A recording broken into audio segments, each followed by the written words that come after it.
अस्सलामुअलैकुम, आप देख रहे हैं के न्यूज HD। में हूँ हारिस अली शाह गिलानी। चलते हैं आज की हम खबरों की तरफ।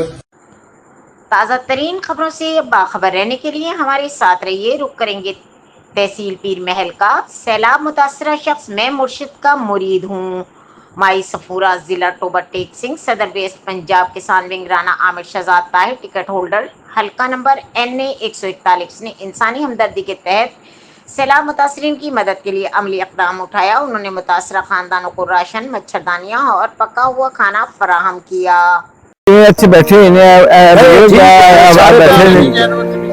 ਇਹ ਜ਼ਿਮੀਦਾਰ ਨੇ ਇੱਥੋਂ ਦੇ ਔਰ ਵੇਖੋ ਨਾ ਤੁਸੀਂ ਮਾਲ ਲੈ ਕੇ ਹੁਣ ਇਹਨਾਂ ਨੂੰ ਪ੍ਰੋਬਲਮ ਜਿਹੜਾ ਮੈਂ ਸੋਚਦਾ ਪਿਆ ਕਿਸੇ ਨਹੀਂ ਹੈ ਨਾ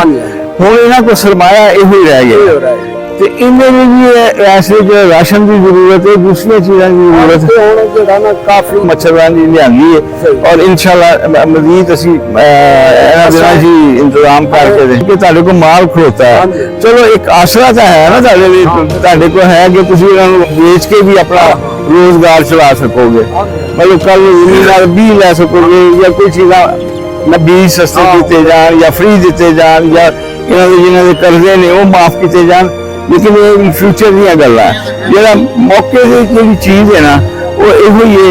कि तुहानू सैलेक्स वगैरह और खास करके जानवरों का चारा बकरियां का मझां का गावां का ये पहुँचाया जाए तो इंशाल्लाह मैं भी कोशिश कर रहा हर बंदे भी याद आ कि मुर्शद अल्लाह और दुआ करो कि अल्लाह ताला उनकी मुसीबत दूर करे और अल्लाह ताला उन्हें सेहत तंदुरुस्ती देवे कि इस मुल्क की बागडोर संभाल के जिमीदारां का कुछ कर सके। जिमीदारां ने अगर डेवलपमेंट की है तो उस दौर च ही की है, जिमीदारा सौखा होया तो उस दौर